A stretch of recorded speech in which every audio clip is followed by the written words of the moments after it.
mean free path 얘기하다가 그만뒀었죠. mean free path라는 게 뭐냐면 기체 분자들이 굉장히 많이 있는데 그 안에 있으면 그들 사이에 왔다 갔다 하면서 제멋대로 움직여요. 제멋대로 움직이는데 가다가 보면 아무래도 다른 입자들이랑 충돌을 할 텐데 충돌을 할 때 보면 어느 때는 굉장히 오래 갔다가 긴 거리를 갔다가 충돌할 때도 있고 어떤 때는 바로 옆에 있는 걸 부딪혀서 그 한 번 충돌과 다음 충돌 사이에 길이가 굉장히 짧은 경우가 있는데 우리 이렇게 충돌할 때마다 뭐냐면 우리 이런 충돌을 하면서 랜덤 모션을 하고 있다고 하는데 랜덤 모션이라는 건 무슨 뜻이냐면 충돌한 후에는 자기가 어떤 경로를 따라왔는지를 전혀 잊어버리는 경우를 얘기하는 거예요. 그러니까 아무데나 막 하는 거죠. 근데 다음과 같은 그러면 평균 가면서 여러 번 충돌을 일으키는데 충돌을 하면서 그러면은 한 번 충돌하고 다음 번 충돌할 때까지 평균적으로 얼만큼의 거리를 이동해서 그 다음에 충돌이 일어나느냐 하는 거를 우리가 mean free path라고 해요. 물론 내가 지난번에 얘기했지만 이게 무슨 중요한 의미가 있냐면 다음과 같은 mean free path를 분자의 평균 속도, 우리 지난번에 얘기했을 때는 루트 민 스퀘어 값, RMS 값으로 나눠주면 그 뭐냐면 충돌과 충돌 사이에 일어나는 평균적인 시간을 볼 수 있다고 했었죠. 그 시간보다 훨씬 많은 시간을 기다리면 그 시스템이 열평 서멀 이퀄리브리엄에 도달할 수 있는 우리 그런 어떤 시간의 척도를 우리 정하는 아주 좋은 변수이기도 하죠. 그래서 우리가 어떻게 계산하냐면 계산하는 건 우리 쉽게 계산할 수 있어요. 어떻게 계산하냐면 다음과 같이 분자의 물론 우리가 아이디얼 가스인 경우에는 분자의 크기를 무시한다고 하지만 우리 분자의 크기를 생각하지 않으면 충돌하기가 어려우니까 분자의 지름이 D라고 합시다. 그 다음에 똑같이 생긴 거가 있으면 분자의 지름이 D면 분자 두 개가 딱 달라붙어 있으면은 중심과 중심 사이의 거리가 D가 되겠죠. 그래서 뭐냐면 한 입자가 이렇게 쭉 지나갈 때 요거랑 그 지나가는 앞에 있는 입자들이 부딪히려면 입자가 이렇게 이 하나가 지나가는데 부딪히려면 멀리 떨어져 있으면 부딪히지 않겠죠. 가면서 이게 부딪히려면 뭐냐면 요 분자가 있는 중심에 이렇게 있으면 여기서 둘 사이의 거리가 D보다 작으면 D보다 크면 충돌을 하지 않고 또 분자의 중심과 중심 사이의 거리가 D보다 작으면 작은 거리에 있는 분자들은 그 앞에 있는 것들은 전부 다 부딪히겠죠. 그래서 우리 그걸 생각해 보는 거예요. 그러면은 그 크기가 얼마나 되냐면 틀림없이 요거보다 요만큼보다 더 크면 안 될 테니까 여기서도 여기까지를 반지름으로 하는 원 우리 그걸 보면 그 원을 여기다 그린 거예요. 그 반지름이 D 지름이 D인 원 분자 하나가 지나가면 요 원 안에 있는 입자들은 지나가면서 전부 다 부딪히게 되죠.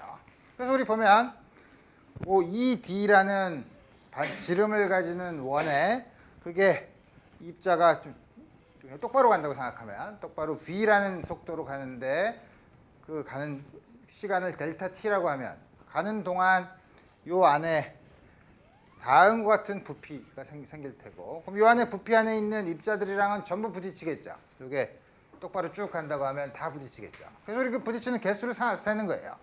그래서 보면 우리 어떻게 계산하냐면 그래서 뭐냐면 전체 간 거리 중에 부딪히는 입자의 그 안에 있는 입자의 개수가 얼마냐 하는 것을 보면 되죠. 그러니까 간 거리를 그 안에 있는 그 안에 있는 분자의 개수 그걸 보면 여기가 우선 부피를 보면 부피가 파이 d 제곱 곱하기 v 델타 t 그 바로 이 안에 있는 요 하늘색으로 칠한 부피죠. 거기다가 뭐냐면 그 안에 단위 부피당 몇 개가 있느냐는 밀도를 곱하면 되죠. 그 밀도가 입자의 개수 전체 부피 중에 우리 거의 균일하게 있다고 하면 입자의 개수를 전체 볼륨으로 나눠주면 다음 같은 양만큼 된다 이거예요. 그래서 우리 이거를 보면 v 곱하기 델타 t는 서로 나눠지고 파이 d 제곱 n 나누기 v 다음과 같이 주어지죠. 그렇지만 실제로 사실 mean free path를 구하면 우리가 구한 요양보다 스퀘어 루트 2만큼 더 나눠줘야 돼요. 왜 그러냐면 우리가 지금 가는 건 뭐냐면 지금 이 분자가 v라는 속도로 가고 있고 딴 입자는 가만히 서 있다고 지금 생각한 거죠. 근데 실제로는 딴 입자들도 움직이죠. 그래서 뭐냐면 두 입자가 서로 움직이는 상대 속도를 생각해야 되는데 평균적으로 루트 민 스퀘어를 보면 상대적으로는 두 개가 들어오는 걸 보면 그 팩터를 루트 2만큼 더 곱해줘야 돼요. 그래서 렐러티브 벨로시티는 다음과 같이 주어져서 우리 간단한 아규먼트를 써서 구한 mean free path보다 루트 2만큼 더 곱해주면 우리 구할 수 있어요. 오케이. 그 다음에 조금 아까 본 것처럼 분자들이 제멋대로 움직이고 있지만 우리 분자들이 움직이고 있는 그 기체가 템퍼러처 T에서 서멀 이퀄리브리움을 이루고 있다.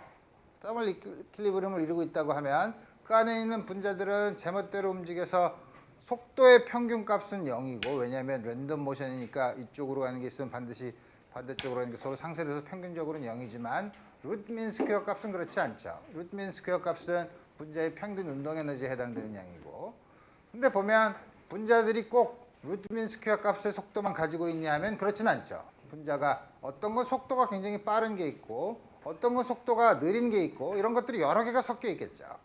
그래서 보면 서멀 이퀄리브리움에 도달해 있다고 하면 그때 가지고 있는 분자가 특정한 에너지를 가지고 있을 확률이 어떤 식으로 주어지냐 하면 그 확률이 특별한 에너지를 가질 확률이 뭐냐면 다음과 같은 양 에너지가 있으면 다음과 같은 양에 비례해요. 아주 재밌죠. 뭐냐면 에너지를 KT도 우리 지난번에 본 것처럼 그 분자 1몰의 평균 운동 에너지가 2분의 3 NKT라고 했으니까 KT는 에너지의 차원을 가지고 있죠. 그래서 에너지의 차원을 가지니까 요거는 차원이 없는 양이에요. 그러니까 다음과 같은 양에 비례한다는 게 소위 말하는 볼츠만 디스트리뷰션이에요. 그래서 물론 이게 나중에 여러분들이 물리학과에서 통계 물리를 배우면 왜 이런 형태로 되어지는가는 라지 넘버에서 통계에 의해서 주어지긴 하지만 우리가 그것까지 다 유도할 필요는 없고 우리 결과만 알면 돼요. 어떤 에너지 E에 있으면 E의 서멀 이퀄리브리움에서는 서멀 이퀄리브리움이라는 건 T가 결정이 되는 거죠. 그 경우에는 특정한 에너지 E를 가질 수 있을 확률은 다음과 같은 양에 비례한다는 거죠. 그러니까 에너지가 크면 클수록 있을 확률은 작고 에너지가 작으면 작을수록 있을 확률이 크다는 거죠. 그래서 우리 다음과 같은 디스트리뷰션을 우리가 볼츠만 디스트리뷰션이라고 하고 특별히 이렇게 엑스포넨셜 펑션으로 주어진 양을 볼츠만 팩터라고 불러요. 아주 특별히 나오는 양인데 물론 이게 확률의 의미가 있으려면 전부 다 합해서 1이 돼야 되니까 비례한다고 하지만 실제로 우리가 이거를 비례상수를 집어넣으려면 비례상수는 우리는 잘 모르지만 2가 만약에 띄엄띄엄 떨어진 값이라면 모든 가능한 경우에 대해서 전부 다 더해주면 되는 거죠. 물론 이게 연속적인 거면 더한다는 게 적분에 해당되는 거죠. 모든 제로부터 무한대까지 모든 있는 거를 이렇게 놔주면 당연히 요거를 모든 거에 대해서 더해주면 모든 에너지에 대해서 더해주면 1이 되는 소위 말하는 노멀리제이션 팩터를 집어넣은 다음과 같은 형태를 만족한다 이거예요. 이거는 이상기체인 경우도 마찬가지예요. 아이디얼 가스인 경우도. 근데 아이디얼 가스인 경우에는 에너지가 가질 수 있는 에너지가 카이네틱 에너지죠. 카이네틱 에너지라서 요 볼츠만 팩터에다가 2분의 1 mv 제곱을 넣은 거예요. 그래서 우리 사실 집어넣으면 볼츠만 팩터에 붙어있는 e to the 마이너스 2분의 1 mv 제곱 나누기 kt인데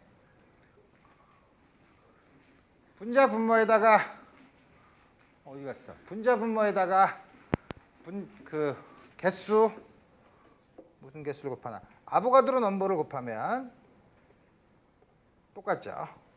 이건 어떻게 되냐면 2분의 1 NA 곱하기 K가 가스 컨스탄트고 그다음에 아보가드로 넘버에다가 분자의 질량을 곱한 게 바로 분자량이죠. 그래서 M V 제곱 다음과 같은 형태의 비례예요.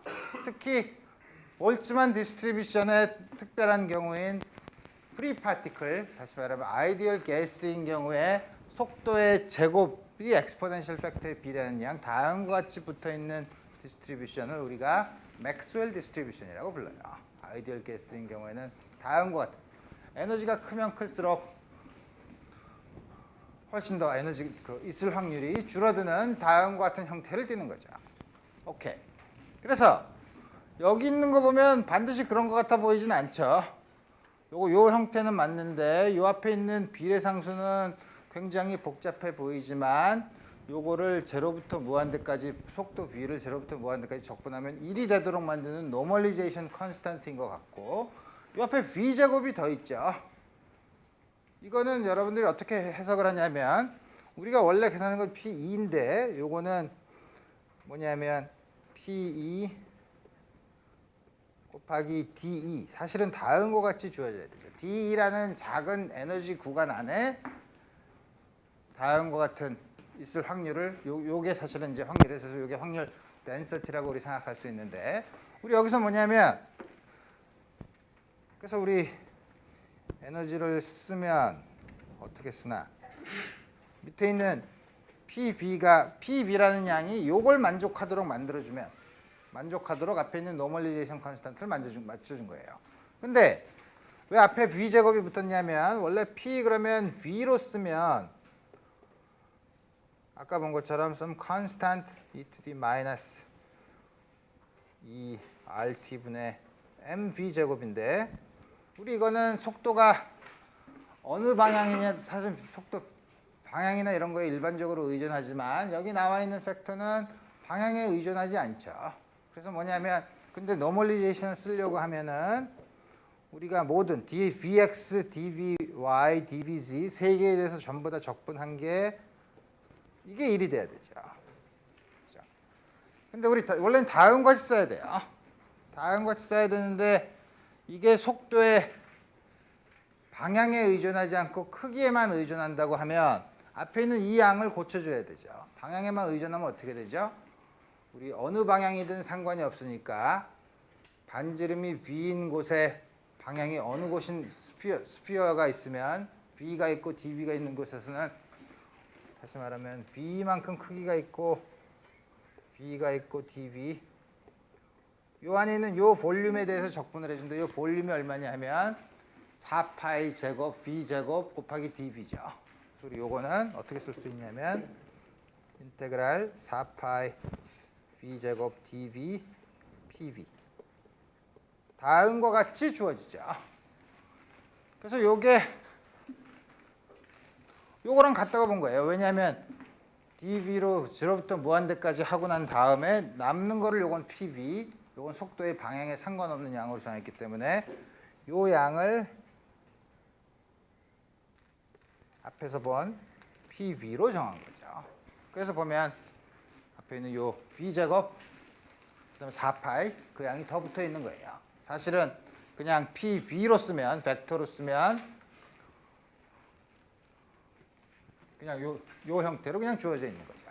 그래서 우리 보면 우리가 이제 속도의 방향까지 생각하는 게 아니라 크기만으로 보면 요 형태로 주어지는데 이 형태를 그림으로 그려보면 어떻게 되죠? 앞에 있는 건 상수니까 걱정할 필요 없고 엑스포넨셜리 감소하는 부분에다가 V제곱을 곱한 양이에요. 이건 어떻게 되는지 모르지만 V제곱이 V가 굉장히 작은 영역으로 가면 이게 V가 작아지면 이건 거의 1로 가고 이건 V제곱이니까 V제곱에 비례하는 양으로 가죠. 그러니까 V가 작을 때는 여기가 V제곱으로 시작하고 점점 증가하다가 V가 아주 커지면 V제곱이 물론 굉장히 커지죠. 하지만 엑스포넨셜리 여기 V제곱이 있는 거는 굉장히 빨리 줄어들죠. 그래서 우리가 수학에서 여러분들이 잘 아는 것처럼 V에 어떤 파워가 있더라도 엑스포넨셜리 감소하는 거를 V가 커질 때는 이게 당해내지 못해요. 그래서 항상 이게 0으로 가죠. 우리 쉽게 증명할 수 있는 거는 요거를 마이너스니까 분모로 집어넣으면 V제곱 나누기 2to the mV제곱 나누기 2RT인데 여러분들이 고등학교 때 많이 배웠던 로피탈스 테어렘을 써서 계속 분자 분모를 미분하다 보면 분자는 상수가 되는데 분모는 계속 V가 커지면 무한대로 가니까 이 양은 V가 무한대로 갈 때는 굉장히 작아지는 양이에요.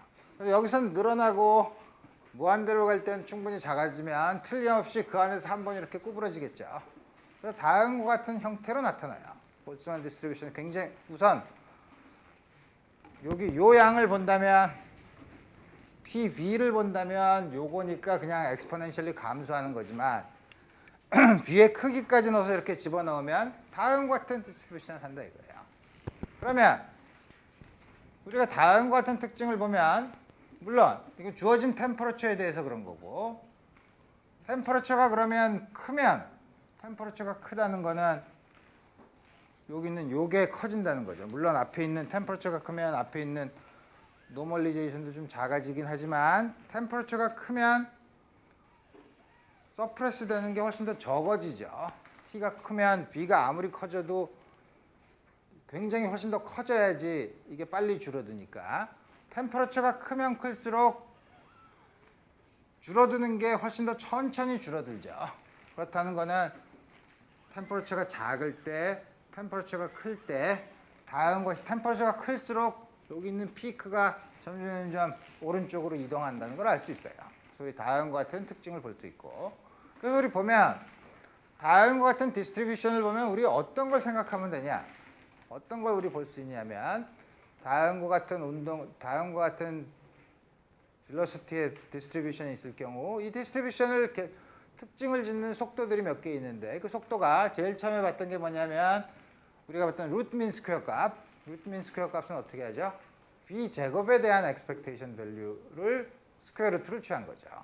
그래서 우리 그게 루트 민 스퀘어고 또 하나는 뭐가 있냐면 다음과 같은 디스트리뷰션이 있으면 그러면은 우리 이게 확률 분포니까 우리 여러분들이 이거 적분을 안 해봤지만 이걸 적분을 하면 이게 사실 1이 되도록 앞에 있는 상수를 맞춰준 거예요. 그러니까 확률이니까.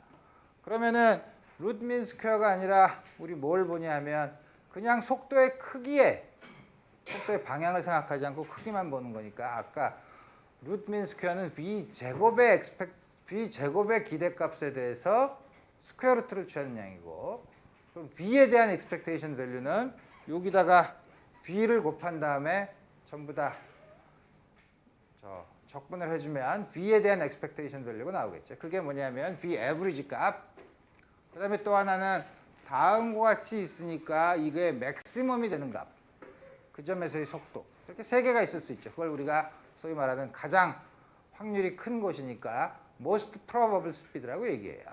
그래서 우리 다음 같은 걸 특징 짓는 거는 VRMS, 그다음 most probable speed, VP, 그다음 V average 다음 같은 게 있는데 여기 크기가 주어져 있죠. VRMS가 제일 크고 V average, VP 다음 같이 주어져 있는데 우리 이거는 계산해 볼 수 있어요.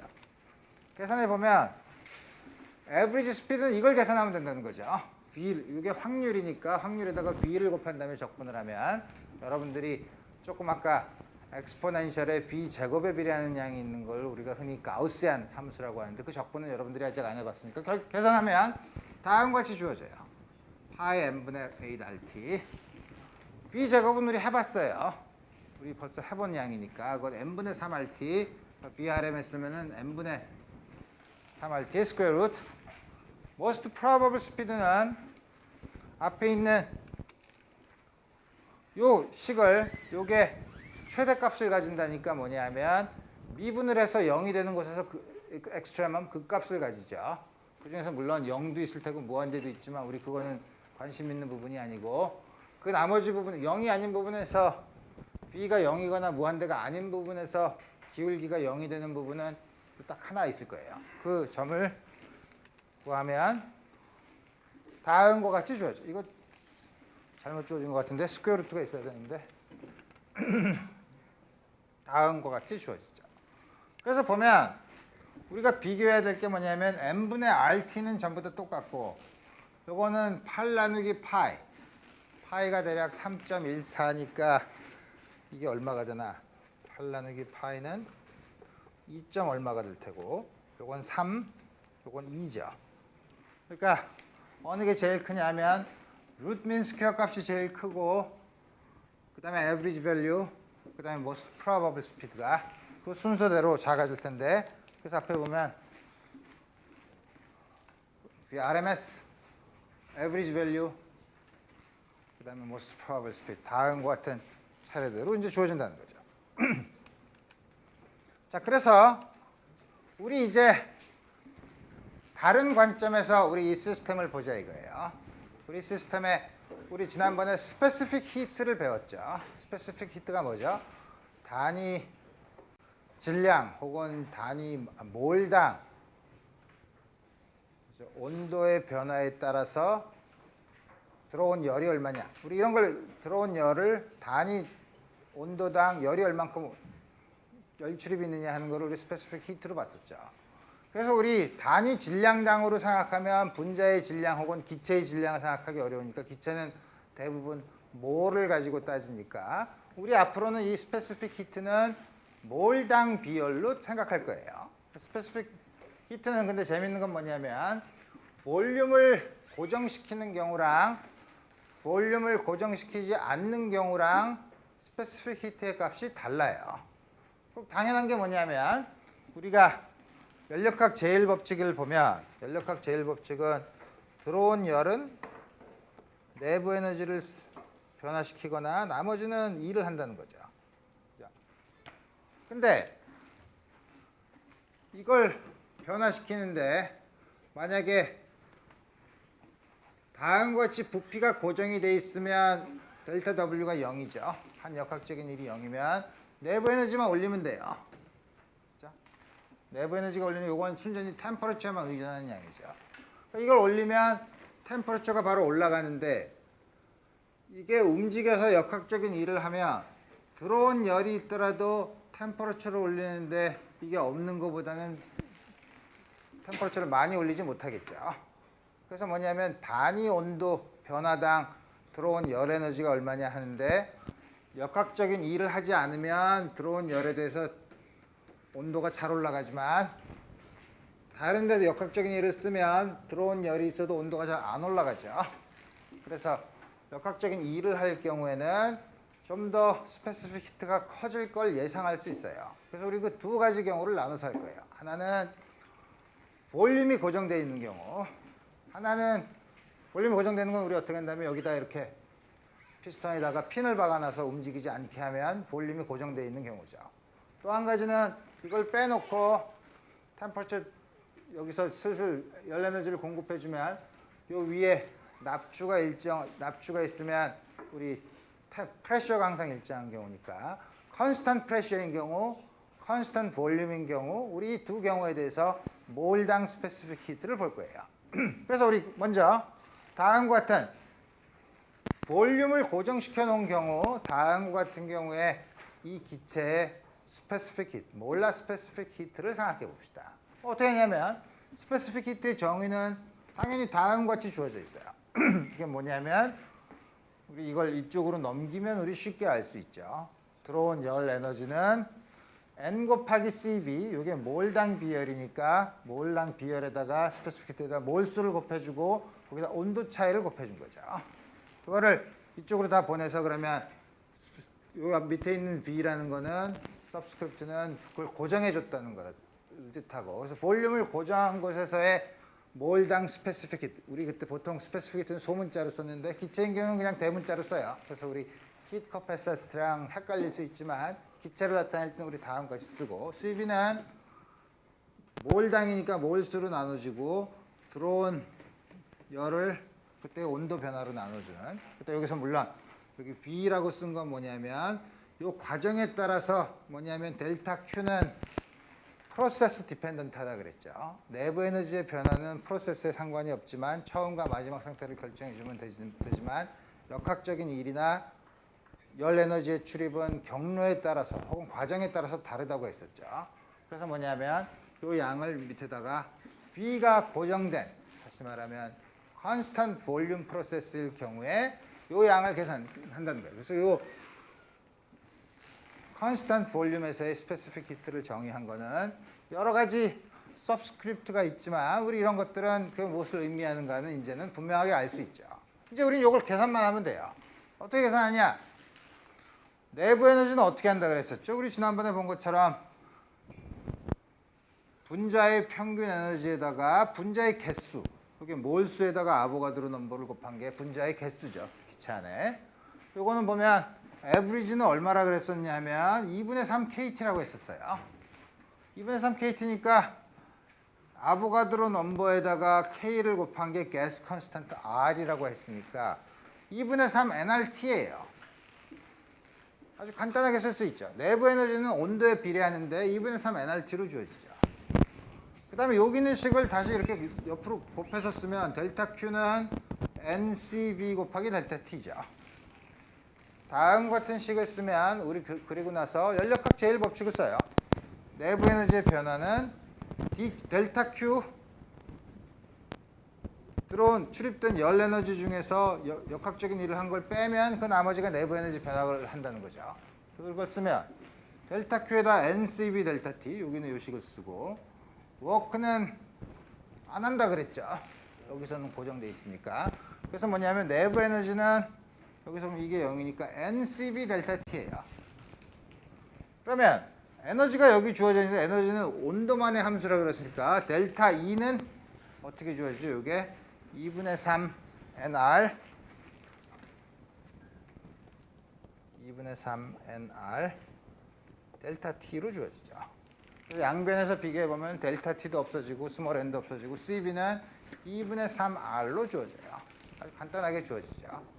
물론 이 경우는 우리가 다음과 같은 양을 썼을 때 K 에브리지를 썼을 때는 이건 뭐냐면 단원자 기체인 경우만 생각해서 그래요. 그래서 우리 이 양을 우리가 그래서 특히 모나토믹 가스 단원자 기체인 경우에 constant volume specific heat를 계산한 양이에요. 그럼 단원자가 아니면 훨씬 더 복잡하냐? 복잡하죠. 왜냐하면 카이네틱 에너지가 단원자가 아니라 이원자 분자라고 하면 그래서 이렇게 R형처럼 생겨 있으면 그러면 질량 센터 오브 매스가 이렇게 움직이는 카이네틱 에너지가 있지만 한 축을 중심으로 로테이트하는 로테이셔널 에너지도 있겠죠. 그거 좀 약간 더 복잡해져요. 그래서 우리 그런 거는 좀 이따 생각할 거지만 그리고 어쨌든 그건 생각하지 않고 단원자 기체인 경우에는 다음과 같이 컨스턴트 볼륨에서의 스페시픽 히트, 몰라 스페시픽 히트는 2분의 3 R로 주어진다는 거죠. 그래서 보면 PB 공간에서 보면 우리 어떤 컨스턴트 볼륨 프로세스가 어느 프로세스인가? 컨스턴트 볼륨이라는 건 이게 볼륨 축이니까 틀림없이 이 볼륨 축의 수직인 방향으로 움직이는 게 컨스턴트 볼륨 프로세스죠.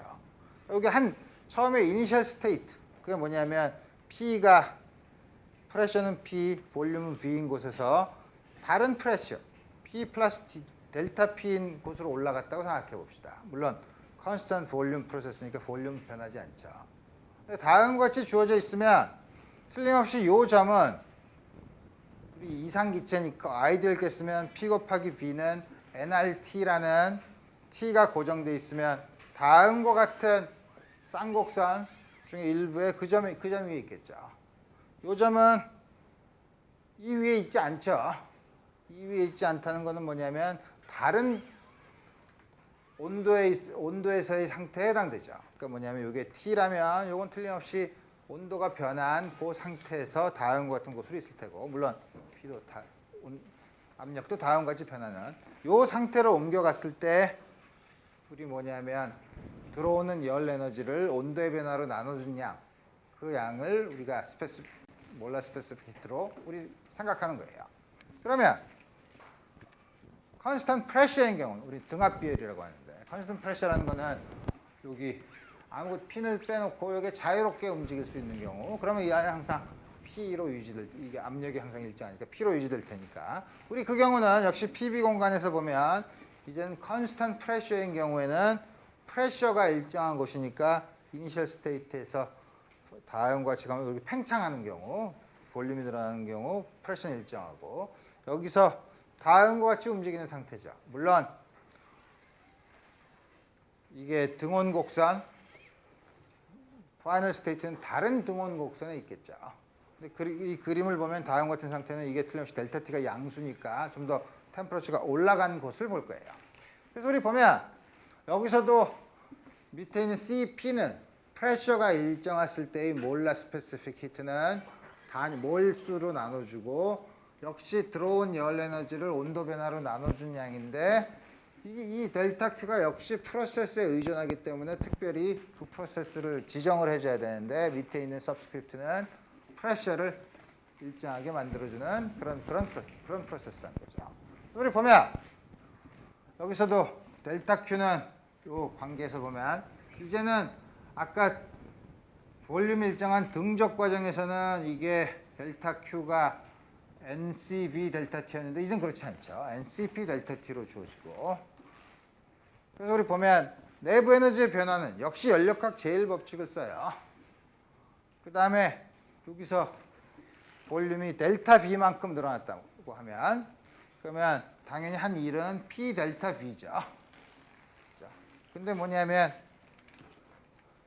PV는 nRT라는 게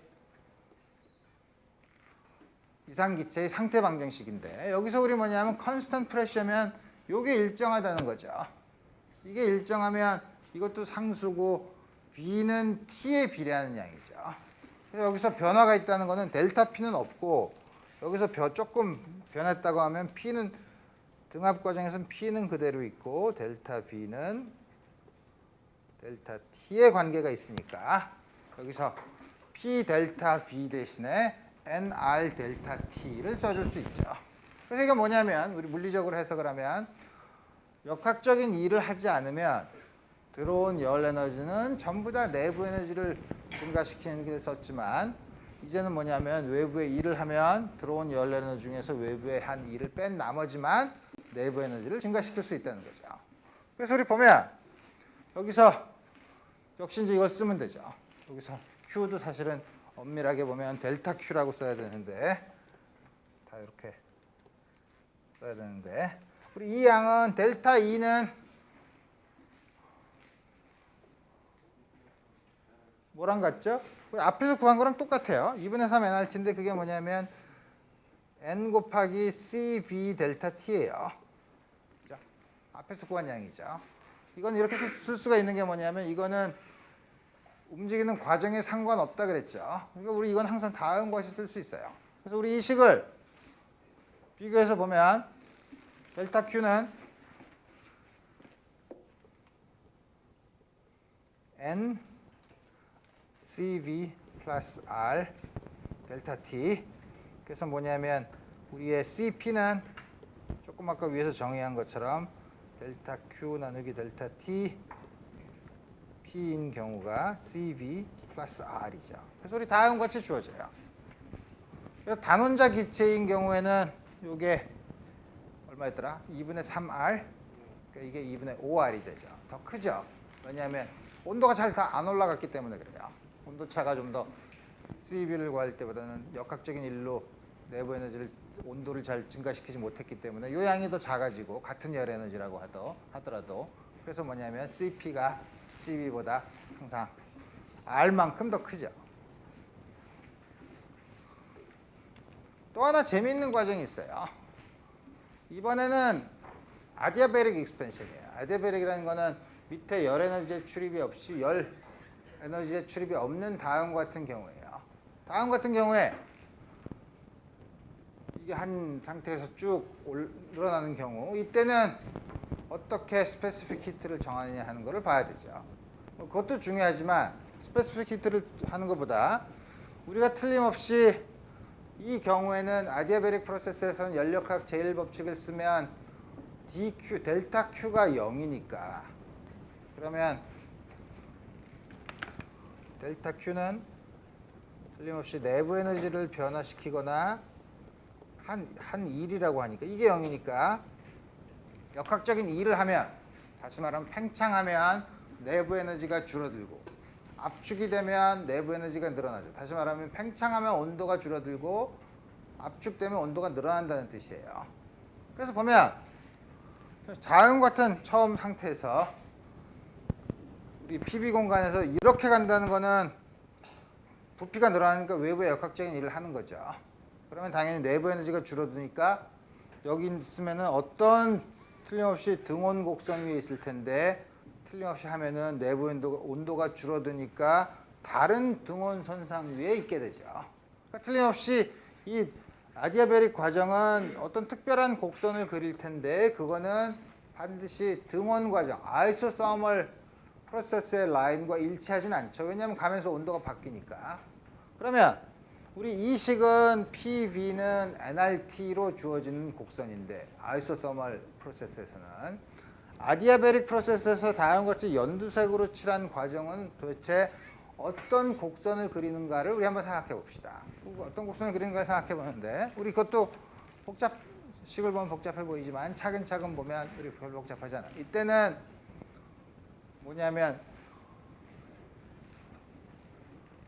아까는 압력과 부피가 하나씩 일정한 경우 이 경우는 다 변할 수 있어요. 다 변할 수 있는데 그래서 우리 보면 우리 처음에 관계 있는 거 우리 D라고 썼지만 델타라고 쓴 거랑 우리 똑같이 이해를 하면 되는데 D는 우리 조금 아까 본 것처럼 NCV DT죠. 우리 이렇게 CV로 쓰면 다음과 같이 쓸 수 있어요. 이건 연력학 제1법칙에 있으면 Q-W인데 W는 P가 델타 P, V가 델타 V만큼 움직이면 변하면 다음과 같은 게 한 역학적인 일이죠. 그래서 우리 다음과 같이 쓸 수 있는데 아디아베릭 프로세스 단열 과정에서는 Q가 0이니까 우리 요약만 남아서 마이너스 PdV예요. 그러니까 D는 마이너스 PdV예요. 우리 조그맣게 한 얘기죠. 역학적인 일을 하면 양의 일을 하면 내부 에너지가 감소한다는 거죠. 그래서 우리 요 식에서 요 항과 요 항을 보면 양변에서 CV로 나눠주면 NDT는 마이너스 P 나누기 CV dV예요. 그리고 요 식을 연력학 제1법칙에서 단열 과정인 경우 다음과 같이 구할 수 있고 요걸 또 다르게 구할 수 있어요. 어떻게 구할 수 있냐면 이게 이상기체의 상태 방정식이죠. 아까는 P가 일정할 경우에는 다 조금씩 변했을 때는 P는 고정을 시켜놓고 델타 V, P 곱하기 델타 V는 NR 델타 T라고 했지만 이제는 둘 다 변하는 거예요. 둘 다 변하면 약간의 변화는 약간씩 변했을 때는 그러면 요것도 변한 거, 요게 변하고 요게 고정되어 있는 경우 V 곱하기 DP 요게 고정되어 있고 이렇게 PdV 뭐냐면 V는 V 플러스 dV로 P는 P 플러스 dP로 바뀌었을 때의 변화량이에요. 물론 거기에는 요게 P 플러스 dP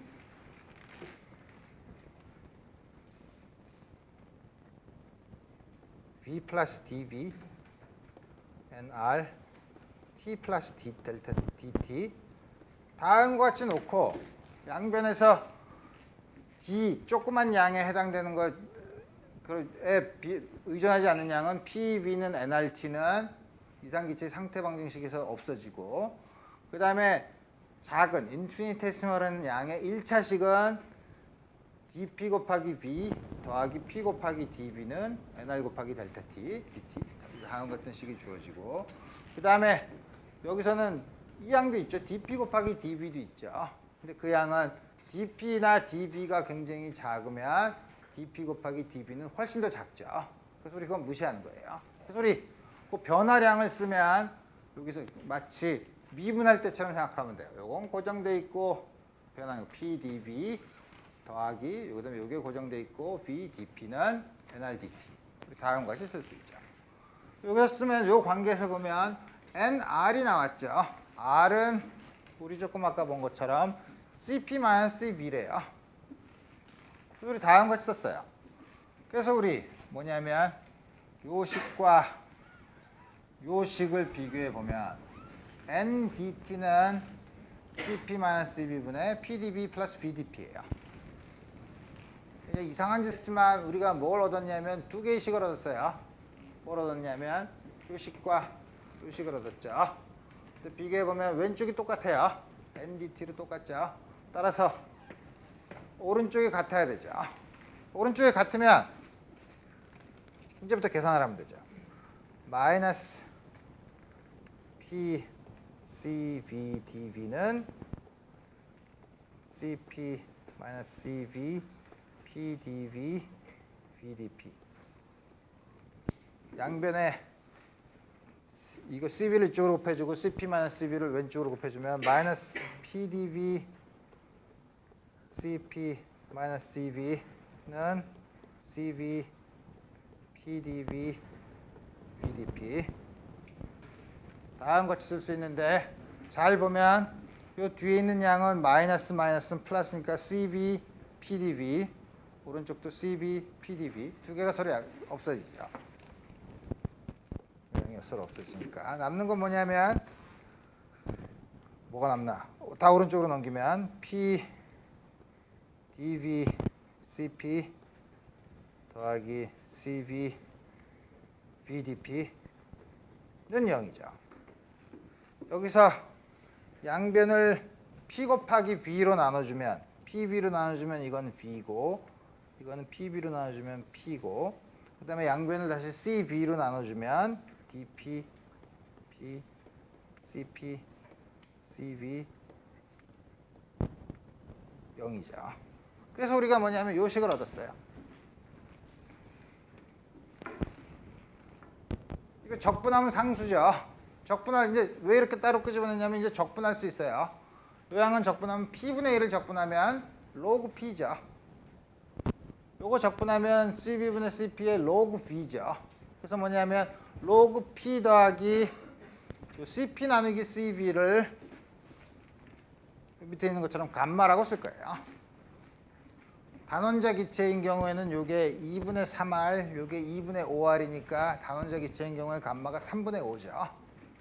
그래서 우리 요걸 쓰면 로그 적분을 하면 로그 P 더하기 감마 로그 V가 상수예요. 이걸 쓰면 로그 V의 감마를 앞에 곱한 거는 로그 V의 감마승이죠. 그 다음에 로그를 각각 더하는 거는 P 곱하기 V, 잘못 썼네. 이게 아니라 P 곱하기 V의 감마승이 컨스탄트죠. 그래서 아디아베릭 프로세스인 경우에는 아이소스터멀 등온 과정에서는 PV는 상수죠. 오른쪽에 NRT가 있는데 그게 상수니까 P 곱하기 V가 컨스탄트지만 이건 P 곱하기 V의 3분의 5승 단원자 기체는 P 곱하기 V의 3분의 5승이 컨스탄트라 이거예요. 물론 이 식은 이상기체 식을 쓰면 뭐냐면 P는 V분의 컨스탄트니까 곱하기 T니까 그죠? PV는 다음 같이 주어주니까 P 대신에 쓰면 T 곱하기 V의 감마 마이너스 1로 쓸 수도 있고 그 다음에 또는 V는 P분의 T의 컨스탄트니까 여기서 V 대신에 이걸 집어넣으면 P 곱하기 P분의 T의 감마승이니까 T의 감마승 P의 1 마이너스 감마승 다음 같이 여러 가지 방법으로 쓸 수 있어요. 그죠? 요 식만 알면 여기다가 이상기체의 상태 방정식을 쓰면 요건 P와 B 사이의 관계지만 T와 B 사이의 관계, T와 P 사이의 관계도 다음 같이 우리 다 끄집어낼 수 있어요. 그렇지만 우리 PB 공간에서 우리 어떤 과정을 따지는가를 볼 때는 P 곱하기 V의 감마승이 컨스탄트인 과정을 봐야 되니까 뭘 보냐면 여기서 보면 요거는 등온 과정은 P는 V분의 1에 비례하는 양이고 T가 일정하니까 요 아디아베릭 프로세스는 P는 V의 감마승분의 1이죠. 감마가 1보다 크죠. 감마는 단원자 기체냐 뭐 이원자 기체냐에 따라서 값이 달라질 수 있지만 적어도 단원자 기체일 때는 3분의 5 어떤 경우라도 CP를 CV로 나누는 건 CP는 항상 크니까 감마는 항상 1보다 커요. 그러니까 이게 1보다 큰 거예요. 그러니까 B분의 1이랑 V의 감마 승분의 1인데 V가 1보다 크면 어떻게 되죠? V가 커지면 훨씬 더 빨리 줄어들죠. V가 작아지면 훨씬 더 빨리 늘어나죠. 그러니까 틀림없이 등온 곡선과는 반드시 이렇게 만나요. 만나면서 바깥으로 갈수록 커질수록 훨씬 더 빨리 0으로 가는 다음과 같은 형태의 곡선을 그릴 거라는 거죠. 오케이. 그래서 우리 전부 다 봤는데 우리 앞에서 본 게 뭐냐면 분자의 카이네틱 에너지. 카이네틱 에너지의 에브리지 값이 에다가 이게 얼마냐면 2분의 3 KT로 주어졌었죠. 그래서 잘 보면 그래서 사람들이 통계적인 걸 잘 봤더니 다음과 같은 양은 우리가 보면 어떤 분자 수준에서의 평균적인 에너지는 전부 다 KT라는 게 에너지의 차원을 가지는데 KT로 표현을 할 수 있는데 그 표현을 한 걸 보니까 뭐냐 하면 소위 디그리 오브 프리덤마다 가지고 올 수 있는 에너지는 전부 다 그 소스가 무엇인가에 상관없이 전부 다 같다는 걸 알게 됐어요. 그런 걸 우리가 소위 말하는 에너지 이퀴파티션 시어렘이라고 얘기해요. 에너지 이퀴파티션 시어렘은 정확히 얘기하면 그 분자가 가지고 있는 디그리 오브 프리덤당 자유도 하나당 평균 에너지는 2분의 1 KT씩 갖는다라는 게 에너지 이퀴파티션 시어렘이에요. 분자인 경우에는 우리 에너지를 보는 거예요. 물론 분자 하나인 경우에 디그리 오브 프리덤이 얼마냐? 그러면 분자가 당연히 X, Y, Z 방향으로 마음대로 움직일 수 있고 그 다음에 속도도 Vx, Vy, Vz 아무것도 가질 수 있으니까 거기다 질량을 곱하면 운동량 3개가 있으니까 어떤 물체를 기술하는 자유도는 사실은 6개예요. 물체가 3차원에서는. 그렇지만 우리가 에너지를 볼 때는 위치가 어디에 있느냐에 따라서는 에너지가 상관이 없죠. 그래서 우리 에너지에 의존하는 양이 어떤 디그리 오브 프리덤을 가지고 있냐 이거예요. 지금 이상기체인 경우에는 이 물체가 X축, Y 3차원에서 움직이니까 Y축, Z축 어느 성분도 마음대로 가질 수 있죠. 이런 경우를 우리가 디그리 오브 프리덤이 3개 있다고 얘기해요. 그러면 디그리 오브 프리덤당 하나당 2분의 KT씩 있으니까 하나당 2분의 1 KT, 2분의 1 KT, 2분의 1 KT에서 2분의 3 KT가 있죠. 우리 지난번에 기체 분자 카이네틱 티어리를 했을 때 처음에 가장 쉽게 생각해서 박스가 길이가 L인 박스 안에 분자 하나가 왔다 갔다 했을 때는 우리 운동량의 변화, 압력을 계산했을 때 뭐냐면 Vx만 가지고 생각하고 Vx의 제곱을 생각했었죠.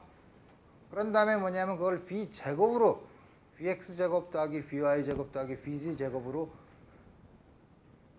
일반화를 시켰죠. 왜냐하면 랜덤 모션이니까 X쪽이나 Y쪽이나 Z축이나 상관이 없다 그래서 뭐냐면 2분의 3 KT에서 3이 들어온 건 뭐냐면 Vx제곱의 expectation value를 V제곱의 expectation value를 바꾸는 과정에서 나타나요. 그래서 우리 보면 한 디그리 오브 프리덤당의 에너지를 계산한 다음에 디그리 오브 프리덤을 전부 다 개수마다 더한 거예요. 그래서 2분의 3 KT가 되죠. 물론 단원자 기체인데 그렇죠. 조심해야 될 우선 다음과 같이 얘기하지만 열적 평형에 있을 때만 그래요. 또 하나 조심해야 될 건 열적 평형에 있지만 이 디그리 오브 프리덤이 연속적일 때만 그래요. 연속적이라는 게 뭐냐? 우리 지금 속도를 보면 Vx라는 거는 Vx가 한 값을 가질 수 있고 그보다 조금 더 큰 값을 가질 수 있고 연속적인 값을 가질 수가 있죠. Vx가 연속적인 값을 가질 수 있는 경우에는 그 값에 대해서 통계적으로 계산하면 에너지 이퀴파티션 시어렘이 성립한다 이거예요. 왜 이걸 강조하냐면 다음과 같은 걸 생각해서 옛날에 그러니까 블랙바디라고 있어요. 블랙바디라고 해서 들어온 그 물체에 쏘여진 빛을 전부 다 흡수하는 경우 그럼 당연히 빛이 뭐 반사돼야 색깔이 나타나는데 전부 다 흡수하면 당연히 까맣게 보이겠죠. 그래서 우리 블랙바디라고 해요. 근데 빛을 전부 다 흡수하면 빛은 에너지를 전달하니까 빛을 자꾸 흡수하면 그 안에 에너지를 자꾸 흡수하니까 그 안에 온도가 올라가겠죠. 그러니까 계속 에너지를 받고 그 안에서 서멀 이퀄리브리엄 온도가 올라가요. 온도가 올라가면 그 온도에서 나오는 특별한 레디에이션, 전자기파를 다시 방출해요. 블랙바디 레디에이션이라는 게 바로 그런 거예요. 그때 파동도 우리가 전부 다 다음과 같은 이퀴파티션 시어렘을 써서 사람들이 계산을 했는데 그 계산을 해서 보면 그 안에 있는 블랙바디 안에 있는 에너지가 무한대로 발산을 해야 돼요. 그때 물론 쓴 경우가 이퀴파티션 시어렘이에요.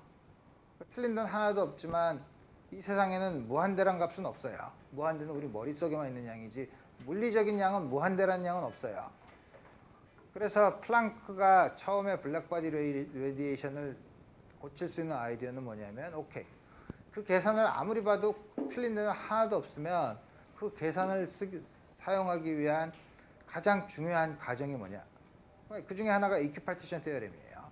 이퀴파티션 테오렘은 컨티뉴어스한 디그리 오브 프리덤에 대해서만 그거의 평균 에너지가 2분의 1 KT라고 했으니까 그럼 만약에 컨티뉴어스 하지 않으면 어떻게 되는데 하고 시작해서 플랑크가 그 블랙바디 레디에이션을 컨티뉴어스 하지 않으면 이퀴파티션 테오렘을 쓸 수 없기 때문에 새로운 포뮬라를 끄집어내서 실험 결과랑 잘 맞추게 됐었죠. 그렇지만 우리는 지금 그 결과를 생각하지 않고 그래서 우리 뭐냐면 이 에너지 이퀴파티션 테오렘 분자 자유도 하나당 2분의 1 KT씩 이걸 뭘로 바꾸면 거시적으로 뭐를 바꾸면 여기다가 아보가드로 넘버를 곱해주면 되는데 K에다 볼츠만 컨스턴트에다가 아보가드로 넘버를 곱해준 게 가스 컨스턴트죠.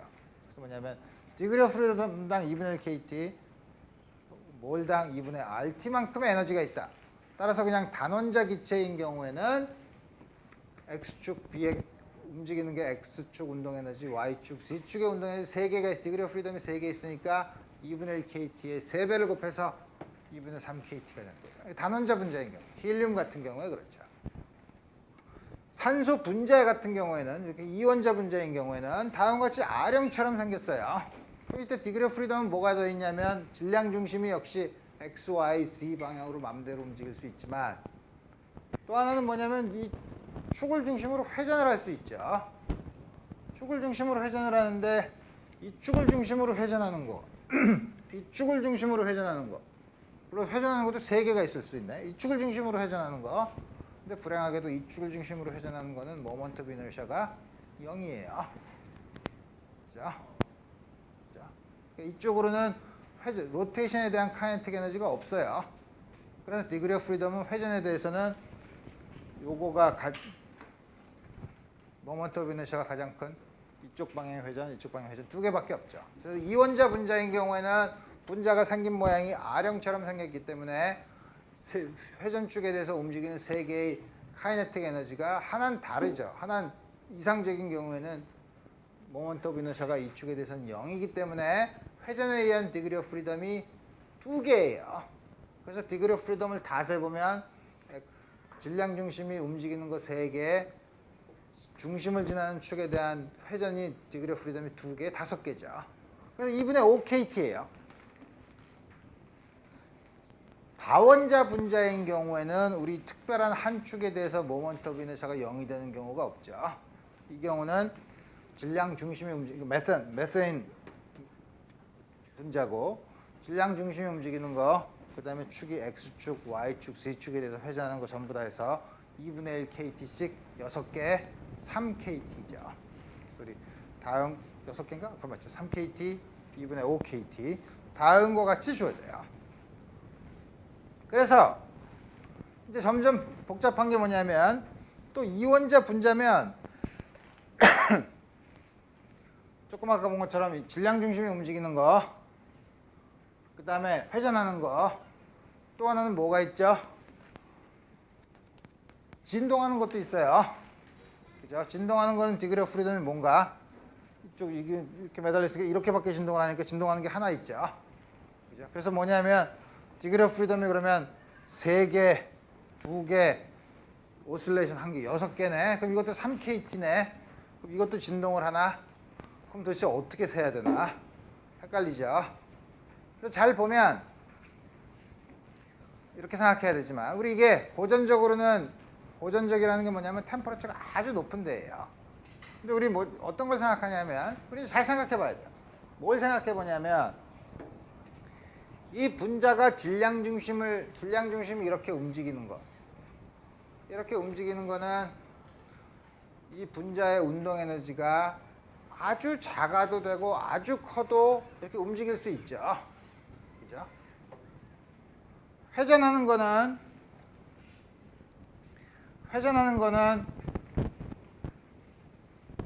이 회전 뭐냐면 질량 중심이 움직이는 것보다 조금 더 큰 에너지를 가지고 있어야 돼요. 더군다나 진동을 하는 거는 이 진동하는 거는 아주 강한 스프링으로 연결되어 있기 때문에 이걸 진동을 하게 만들려면 이 산소 원자들이 굉장히 큰 속도로 움직여야만 돼요. 큰 속도라는 건 큰 에너지죠. 온도가 높으면 아까 말한 것처럼 볼츠만 팩터에 의해서 큰 에너지를 가진 입자들도 큰 에너지를 가진 확률도 꽤 크지만 템퍼러처가 작을 때는 아까 우리 볼츠만 팩터를 보면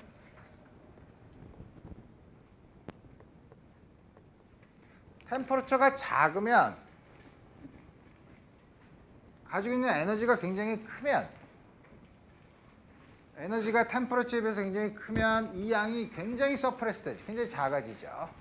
그래서 뭐냐면 우리 다음과 같은 질량 중심이 움직이는 거는 항상 서 있어도 되니까 아주 작은 에너지가 이 디그리 오브 프리덤은 항상 카운트가 되지만 회전이나 진동 에너지는 그 에너지가 KT에 비해서 얼마나 크냐에 따라서 그리 크지 않으면 다음과 같이 디그리 오브 프리덤으로 더해줄 수 있지만 템퍼러처가 아주 낮아서 로테이션이나 오실레이션을 하는 확률이 확률이 굉장히 작아지면 그걸 우리 디그리 오브 프리덤으로 카운트할 수 없어요.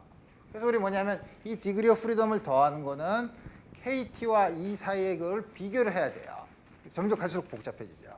이게 무슨 뜻이냐면 그래서 우리 CV를 R로 나눈 양 이상기체인 경우는 여기 2분의 3이죠. 단원자 이상기체인 경우 2분의 3이죠.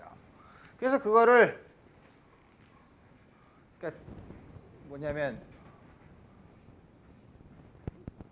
이원자 분자 그러니까 예를 들면 O2 같은 거를 템퍼러처에 대한 함수로 보면 우리 여태까지는 템퍼러처에 대해서 항상 똑같을 거라고 생각했지만 이원자 분자인 경우에는 다음과 같이 템퍼러처에 따라서 달라져요. 언제는 처음에는 2분의 3R 이때는 뭐냐면 디그리 오브 프리덤이 센터 오브 매스가 움직이는 운동 에너지밖에 없는 경우죠. 회전 에너지는 꽤 커서 KT보다 한 이 정도 KT로 하면 이 정도가 되기 때문에 이 정도 여기에서는 템퍼러처가 워낙 작기 때문에 볼츠만 팩터에서 굉장히 작아져서 디그리 오브 프리덤으로 카운트가 안 된다 이거예요. 온도가 올라가면 드디어 회전하는 것도 이제 디그리 오브 프리덤으로 카운트 되기 시작해요. 카운트 되기 시작해서 로테이션에 해당되는 게 두 축에 대해서 하는 거 그러니까 R만큼 올라가서 2분의 3R에서 2분의 5R 그 다음에 이 사이에 오실레이션을 하는 거는 굉장히 큰 에너지가 필요한데 따라서 여기서는 이 온도에서는 그 디그리 오브 프리덤이 카운트가 되지 않고 훨씬 더 큰 온도로 올라가면 여기서 보면 온도가 로그 스케일이죠.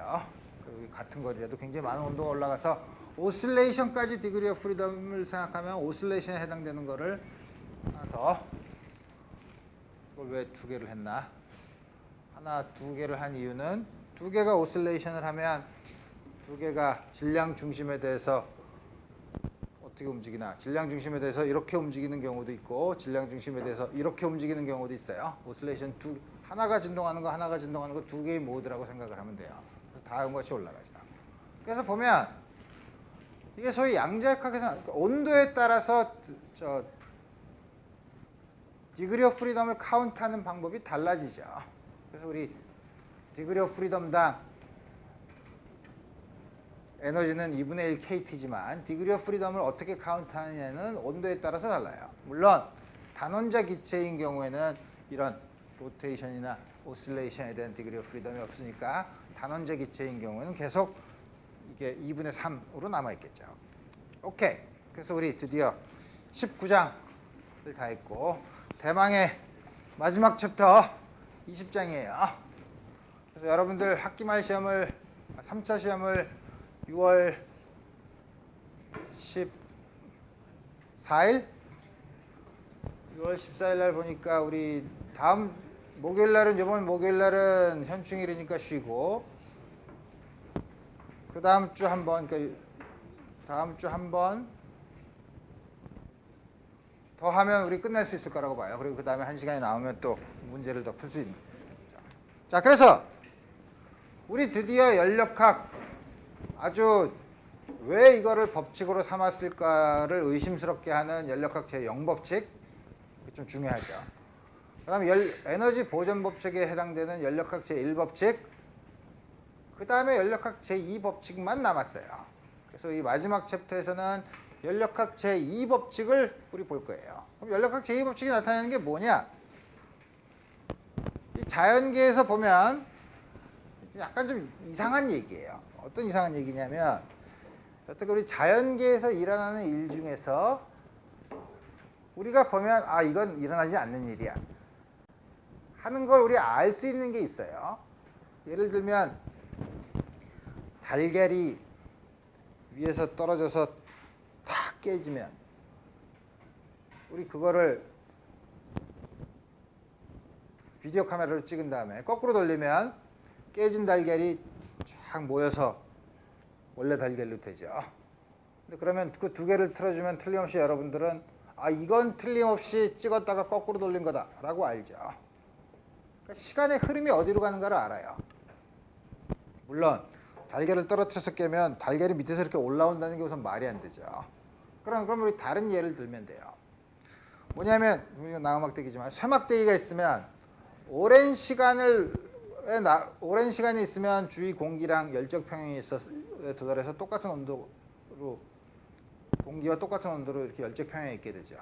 그런 물체가 에너지 보존 법칙에 어긋나지 않고, 왜냐하면 에너지가 새로 생기거나 없어지지 않고 열에너지가 한쪽에서 다른 쪽으로 옮겨가면,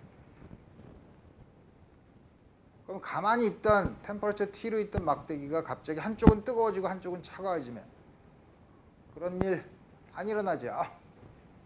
그죠? 세상에 그런 일 안 일어나요. 또 하나는 이게 바로 첫 번째 얘기죠. 일정한 온도에 있던 물체가 갑자기 열에너지가 한쪽으로 이동해서 한쪽이 뜨거워지고 한쪽이 차가워지는 이런 일은 안 일어난다 이거예요. 또 하나는 기체 분자를 진공에다가 요만한 곳에다가 탁 놓고서 탁 놓으면 분자들이 쫙 퍼지죠. 아니면 세수대에다 물 받아놓고 잉크 떨어뜨리면 잉크방울이 쫙 퍼지죠. 쭉 퍼져요. 근데 전체적으로 퍼져 있던 기체가 갑자기 얘네들이 미쳤나? 갑자기 모여들기 시작하더니 이렇게 되는 경우는 안 일어나죠. 그래서 보면 어떤 세상 에너지 보존 법칙이나 이런 다른 보존 법칙은 전혀 위배하지 않아요. 위배하지 않지만 우리가 보면 아, 이 세상에서는 일어나지 않는 일들이 있다는 걸 알아요. 예를 들어서 카메라로 찍으면 여기서 이쪽으로 가는 건 되지만 거꾸로 틀어놓은 거는 굉장히 이상하다고 느끼는 거죠. 우리가 세상에서는 벌어지지 않는다고 보는 거죠. 아, 듣고 보니 그럴듯해. 근데 그럴듯하지 않아요. 왜 그럴듯하지 않냐면 우리가 당구공을 미시적으로 봤을 때, 미시적으로 다음 같은 게 전부 다 분자들끼리 충돌을 해서 일어나는 일들인데, 미시적인 과정에서 예를 들면 분자들이 당구공이라고 하면 여러분들이 당구대 위에서 큐 때도 보이지 않고 당구공만 충돌하는 걸 보면 당구공이 충돌해서 딱 튕겨나가는 거를 보면 아, 당구공이 들어와서 튀겨나갔구나. 그걸 카메라로 찍은 다음에 거꾸로 돌려요. 그럼 여기 있던 당구공들이 이렇게 들어와서 이렇게 가죠. 그걸 보면 전혀 이상하게 느끼지 않아요. 그죠? 그런 일도 일어날 수 있다는 거예요. 그래서 보면 분자들의 충돌은 미시적으로 보면 뉴턴의 법칙, 이런 것들은 시간을 거꾸로 돌려도 운동의 법칙이 변하지 않아요. 왜냐하면 우리가 F는 받는 힘은 물론 벡터지만 벡터는 신경 쓰지 않고 다른 거 쓰면 시간에 대한 2차 미분이죠. t를 마이너스 t로 바꿔도 2차 미분은 변하지 않죠. 그러니까 시간을 거꾸로 돌려도 받는 힘은 똑같아요. 그러니까 우리가 당구공이 이렇게 튕겨나간 거나 그걸 거꾸로 돌려서 이렇게 한 거나 우리 찍어 놓으면 저건 이상하지 않아. 저건 항상 일어날 수 있는 건데 저 이상하지 않은데 라고 생각해요.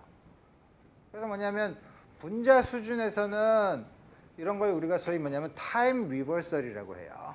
시간을 거꾸로 바꾸는 거에 대해서 운동이 변하지 않는데 왜 거시적으로 입자들이 여러 개 모인 통계적인 현상이 나타나면 그렇지 않냐 이거예요. 굉장히 이상하죠. 그 이상한 어떤 특정한 방향으로만 사건이 일어난다 라고 하는 거를 연력학 제2법칙이 그런 일이 안 일어난다고 하는 거예요. 그래서 처음에는 이런 얘기를 들으면 굉장히 개념적으로 받아들여지기 어려우니까 법칙이면 그래도 뭔가 수식이 있어야 될 거 아니에요. 그래서 수식을 써요. 여기서 나타나는 새로운 개념이 엔트로피라는 개념이에요. 그래서 우리 그런 개념들을 우리 차근차근 생각해 봅시다. 그래서 우선 여러분들이 들어봤자 별 도움은 안 되지만 연력학 제2법칙이라고 했으니 연력학 제2법칙을 먼저 스테이트, 서술을 해야죠. 그래서 연력학 제2법칙은 다음과 같은 세 가지 방법으로 기술을 해요. 그 세 가지 방법이 이퀴벌런트예요. 이퀴벌런트하다는 걸 증명할 거예요. 마치 우리 지난번에 컨서버티브 포스라는 게 뭐냐라는 거를 여러 가지 이퀴벌런트한 다른 방법으로 얘기했지만 이퀴벌런트하다는 걸 증명했듯이 여기서도 다음과 같은 세 개의 방법으로 설명을 하는데 이 설명 방법이 전부 다 서로가 동등하다는 사실을 증명을 할 거예요. 그럼 뭐 어떻게 증명을 하냐면 개의 다른 변화 없이 열이 온도가 낮은 곳에서 높은 곳으로 이동할 수는 없다. 말이 좀 이상하네. 열이가 두 번 나왔네. 개의 다른 변화가 없다는 거는 여러분들이 처음에 생각하기 어렵지만 우리 조금 있다가 개의 다른 변화가 없다는 거를 좀 더 자세히 설명할 거예요. 다른 변화가 없이 열이 조금 아까 말한 막대기가 있을 때 한쪽으로 갑자기 열이 옮겨서 한쪽은 갑자기 뜨거워지고 한쪽은 차가워지는 경우가 없다는 거죠. 그거를 다른 말로 하면 퍼펙트 레프리저레이터가 없다는 걸로 얘기해요. 이건 왜 그런 말이 되는지를 자세히 설명할 거예요. 지금은 우선 법칙을 설명만 하고 또 하나 더 두 번째는 개의 다른 변화 없이 열을 학문적인 단어가 아닌데 모두 일로 바꾸는 것은 불가능하다 이거예요. 그러니까 다시 좀 더 문자를 쓰면 무질서한 에너지를 전부 다 질서가 있는 역학적인 일로 바꾸는 것은 불가능하다는 거예요. 이런 거를 조금 있다가 우리 다음 시간에 설명하게 퍼펙트한 엔진은 없다고 얘기하는 거고.